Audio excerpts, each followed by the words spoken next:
Hey folks, with us today, Francesco, founder of Popup. Super happy to have you on, Francesco. Hello everybody, nice to meet you, Nicolas. I'm really happy to be here with you today. So let's start with the most important thing. What problem does Popup solve and for whom does it solve that? Okay, so we play a really important role in the HoReCa and the retail industry. Basically, we help bar, restaurant managers and everybody who own a venue to address the digitalization of their retail activity. So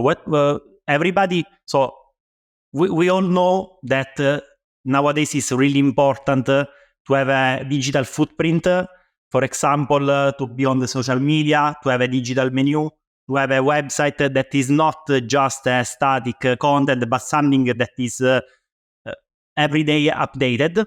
So we basically launched into the market a really easy and plug-and-play solution for these people in order to address their digital footprint on a daily basis.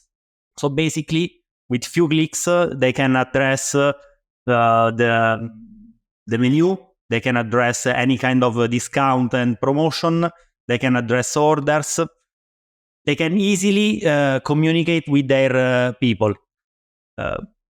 We end up with this solution after a lot of discovery and a lot of interviews, because you may know that it's really hard to work with these people, with this niche. So everybody knows the problem of the digitalization, but nobody knows what this really means, because digitalization is everything, right? So the real problem for these people is time. So they don't have time to communicate. They don't have time to look for solutions.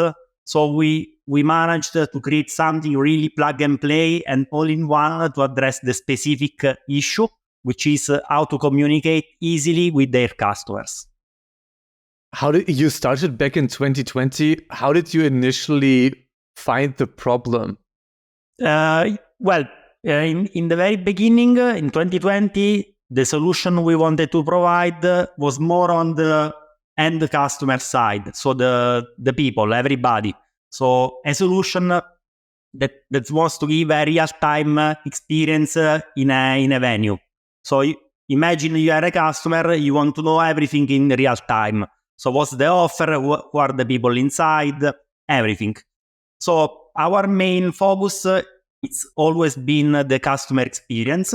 In 2020, we started from the point of the end customer, and now we are mostly working with the owner of the venue. The main reason was the business model and also the go-to-market.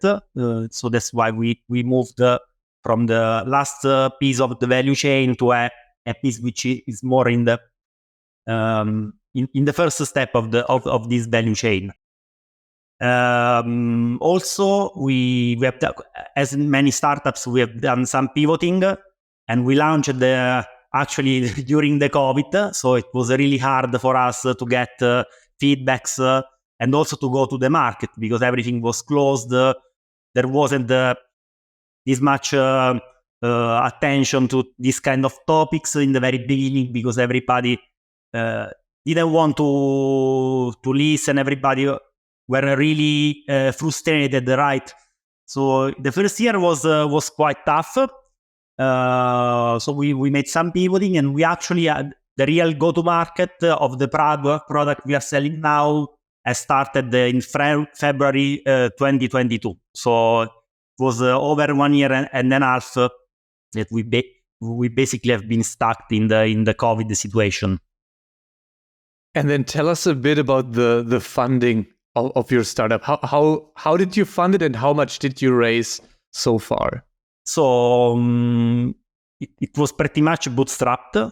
So we started in 2020 with 50,000. Okay. And in the 3 years, we raised about 100,000 in cash. So mostly has been family, friends, and fools, as we usually say the industry. Recently, we got a grant from the Italian government because we started a project, an acceleration project funded from the Italian government. So it was the tourist ministry who funded our startup, because there is a really huge project in Italy for the Italian, let's say, tourism and digitalization of this niche, and we have been selected over under 20 startups. So it was really cool. Except for this, it's everything bootstrap. So we have this accelerator, the Italian government, and the founders, the initial founders.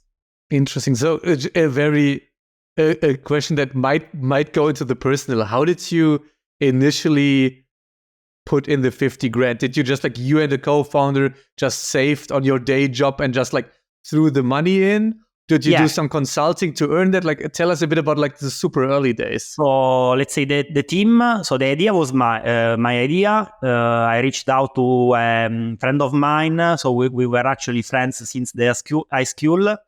He's an IT engineer. We made up a bunch of slides, the idea and whatever.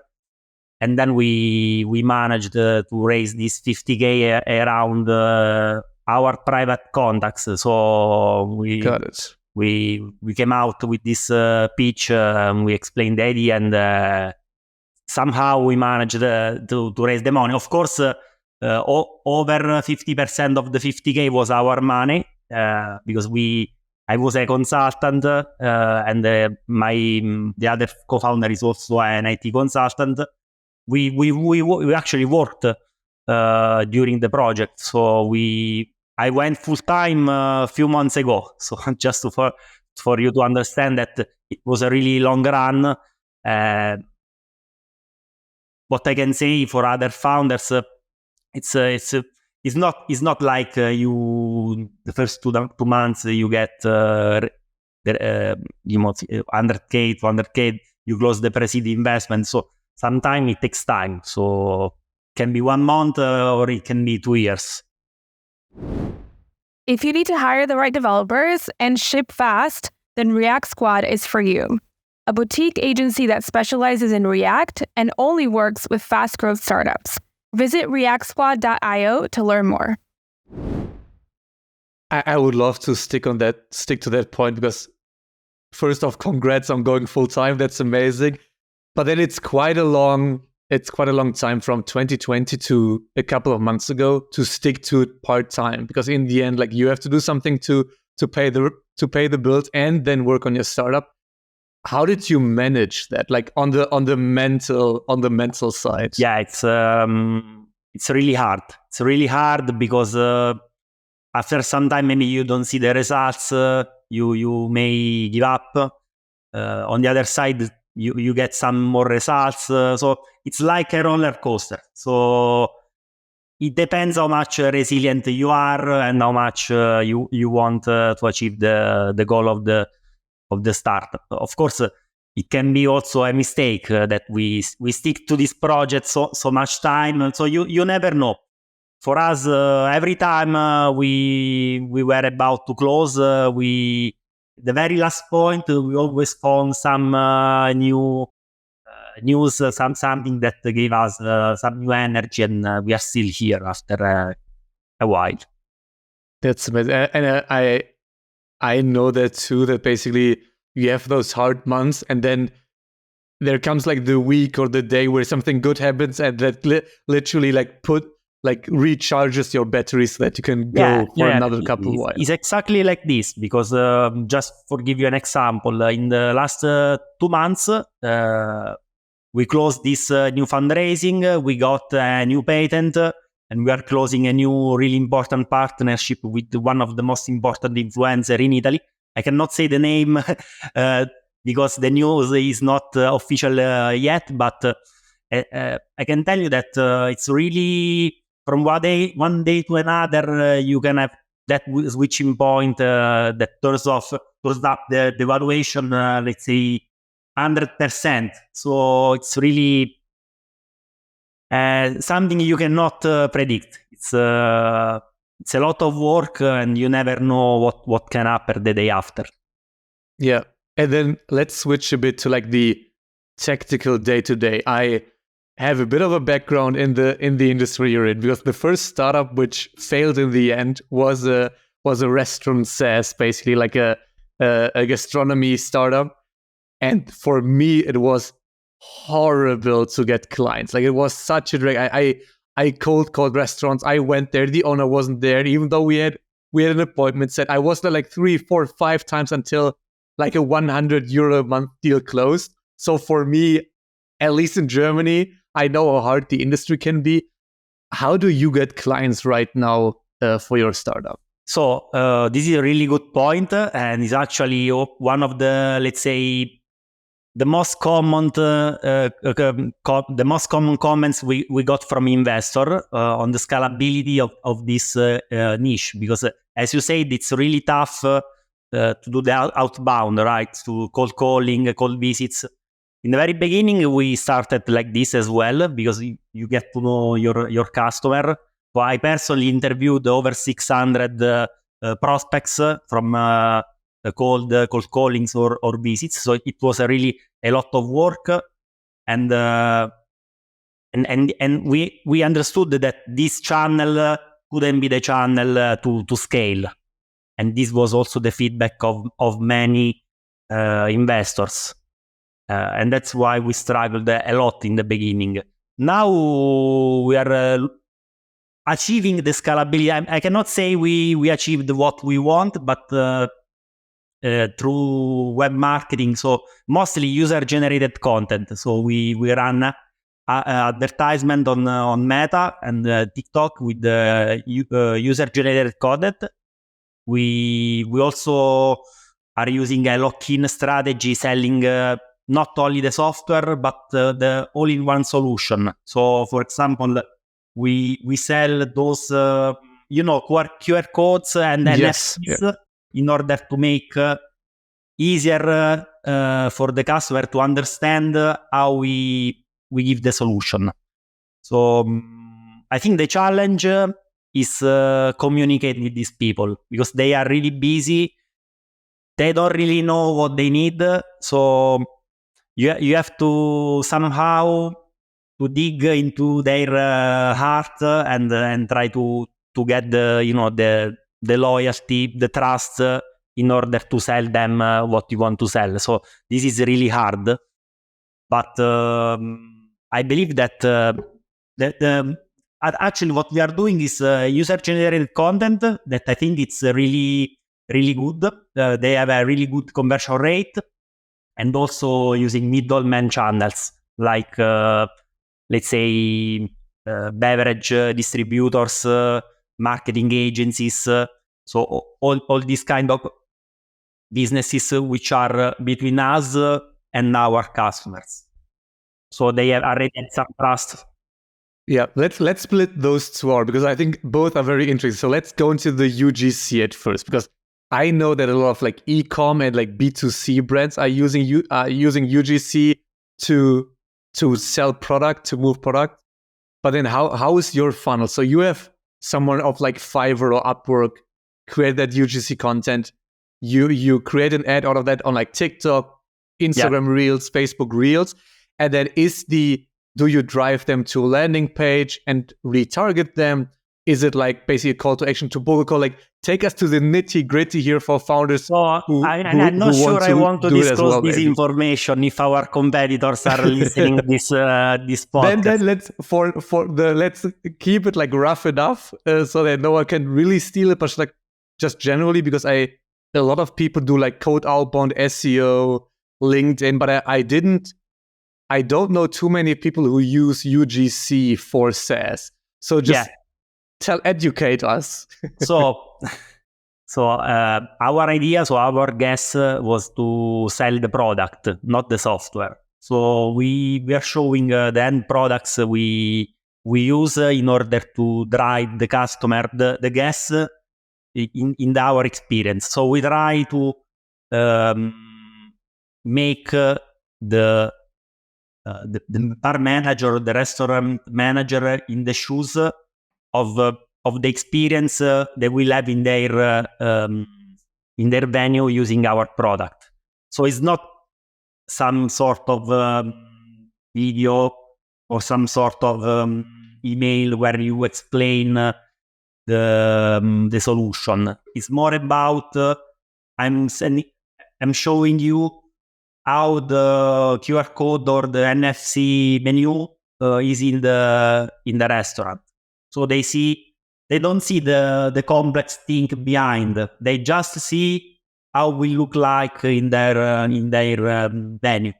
So they in their mind they say, okay, this is cool. Why I don't have it in my restaurant? And then they reach out to us, and basically through either a WhatsApp number or email, and we then explain the whole thing. So we try not to explain complex things online, because the simpler is the communication, the better is the result. So this is at least what I've seen with this niche. Because I know that is B2B, but it's actually more B2C than B2B than you may think, because it's not a large multinational company, so you don't do LinkedIn outreach. It doesn't make sense. These people are not using LinkedIn. They stay on the social, they scroll, and they see stuff. So it's like a normal consumer customer. I love that. And so you're basically, in a way, selling like the dream outcome that a guest just feels comfortable and loves the experience with like the NFC tag or with the QR code, and then the restaurant owner's like, damn, I want that in my cafe, and then DMs you in a way. Exactly how it works. Yeah, I mean, it's cool because we didn't expect this result. It was just a trial for us, but these campaigns are running better than other campaigns that are more focused on functionalities or other more complex stuff. I love that. And then how much did you like initially? So for me with paid ads, the only thing I'm always concerned about is, okay, how much money do I have to spend until I see that it works? Because like in the end, if you sink like 10K, 20K into a campaign, then you're like, ah, shit, it didn't work out. That's always painful. So what's your testing budget like if you set up such a campaign? We usually start from €10, maximum €50 per campaign. I mean per day, so €10 per day per. And we run several tests with different copies, different hook, different call to action. We run that for a few days. We monitor the KPI, the click-through rate, all these KPIs, and then we see, okay, this is good. We look at how many visits we have in the shop, and then we see, okay, we are spending 10. Okay, with this 10, I made 10. Let's say, okay, it's fine, because maybe I will do other 10 with the subscription, right? Because we sell the solution and we sell the subscription. So for us, it's not all important to make money. It's in the very first moment, because our business is made also by data, is made by users, active users. So to be really honest, we don't know yet the business model. That will be, because we are making some money from the SaaS, some money from the solutions we sell. We prepare also reports with some interesting data, and also we are as many in the last couple of months we are working on AI as well. So as you know, it's really important to have a big storage of data as of now. So we don't really know if our business in the next couple of years will be the SaaS itself, or will be actually the data we own through our menus and all our pages. Got it. And then as the last question before we wrap up, what's something that now, like end of 2023, you know and you learned that would be super valuable for the old you in 2020 when starting that business? So what are like 1, 2, or 3 learnings that really impacted you? Well, the first one may be kind of the classic, the classic comment, but maybe we went to the market too late. So we focused too much on the MVP. So we spent a lot of time, a lot of money in the first MVP, while in the end of the day, I cannot say it was, let's say, that we spent that money we wasted those money because we made some things, but if I could go back to the past, I would spend less money and less time in the first MVP, for sure. The second thing, probably we had a period we gave up on ads because we thought we in the first trials with the ads, we thought, okay, our business is not good for ads. It will only work cold calling the outbound. And after 1 year and something, I actually found the actual key on how to work on the web marketing as well. So that was also a mistake. Because you need to test, you need to try different things. So you never know. Maybe the answer you have today is not the same answer you have in 3 months. So you have to keep trying and see. Try to understand why it's not working. So you cannot say for granted, okay, this channel doesn't work. Because I think if you try and you find the solution, every channel can work. So it's more a matter of finding the strategy to make that channel work. I think the third error, it's probably in the first round we made with the family and friends. We made some mistakes on the cap table. So we didn't have that experience to understand how must have been how it was supposed to be a cap table good for a path within the VC industry. So with some let's say stake are already blocked for the upcoming rounds. The first time we didn't have the idea how these kind of things work. So we had the cap table to be fixed. So yeah. now we are good, but it took us money and time to fix the cap table as well. Yeah, fixing a cap table can be really, really nasty. Yeah, it is nasty. Yeah, I confirm. Okay, great. Francesco, super happy to add this, that you came on.